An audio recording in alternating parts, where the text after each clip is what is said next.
অনেক দিন ধরে আজ যাব কাল যাব করে আর কিন্তু কোথাও বেরোনো হচ্ছিল না।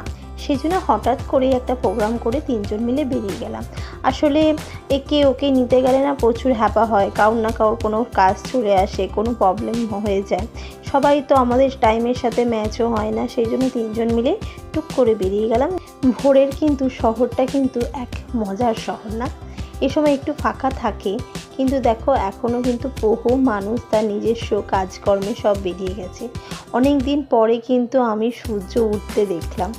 এত সকালে তো ওঠা হয় না, এখন ছেলের স্কুলটাও একটু বেলায় হয়ে গেছে, সেই জন্য কিন্তু এত সকালে আর উঠি না। ওই দেখো হাওড়াতে চলে এসেছি। আর কি এখানে দেখে কিন্তু মনে হচ্ছে না যে এতটা সকাল, তাই না? জমজমাট, কত মানুষ কত জায়গায় যায় বলো এখান থেকে। চলো হাওড়ায় চলে এসেছি। আর এই যে ফ্যানগুলো দেখে ছেলে ভীষণ মজা পেয়েছে, তাই আমিও একটু ক্যাপচার করে নিলাম। আমাদের ট্রেনও চলে এসছে, একদম রাইট টাইমে চলে এসেছিলো ট্রেন।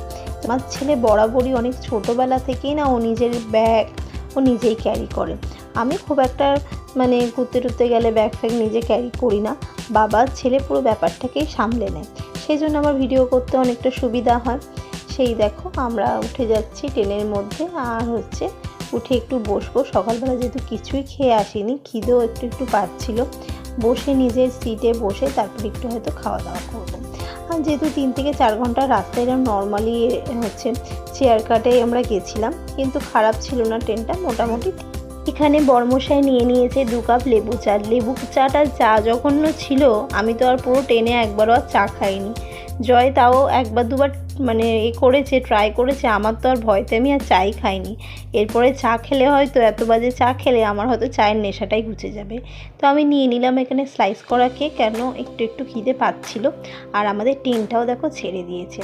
আসলে জানো তো আমাদের শহরগুলোর থেকে যখন আমরা গ্রামগুলোতে যাই না, সে এত সুন্দর গ্রামগুলো হয় দেখতে। আমি তো সারাটা সময় আমি বাইরের দিকেই তাকিয়েছিলাম। গ্রামগুলো এত সুন্দর, একদম সাজানো গোছানো হয়, দেখলে সত্যি মন ভরে যায়। আর এখানে আমার ছেলে আর বাবা দুজন মিলে খুনসুটি করছিল।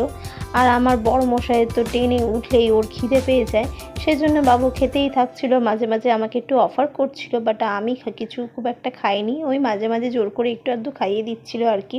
আর এখানে দুষ্টুমি চলছিল আমার ছোট সোনা বাবার, তো দুষ্টুমি করছিল। এই করতে করতে আমরা এনজয় করতে করতে আর এই সুন্দর সুন্দর গ্রামগুলোকে দেখতে দেখতে কিন্তু আমরা আমাদের গন্তব্যস্থলের দিকে এগিয়ে যাচ্ছিলাম। তো আজকে ভিডিওটা কিন্তু তোমাদের কেমন লাগলো অবশ্যই আমাকে জানিও। এর পরের ভিডিওটা আবার নিয়ে চলে আসবো। টাটা, সবাই অনেক ভালো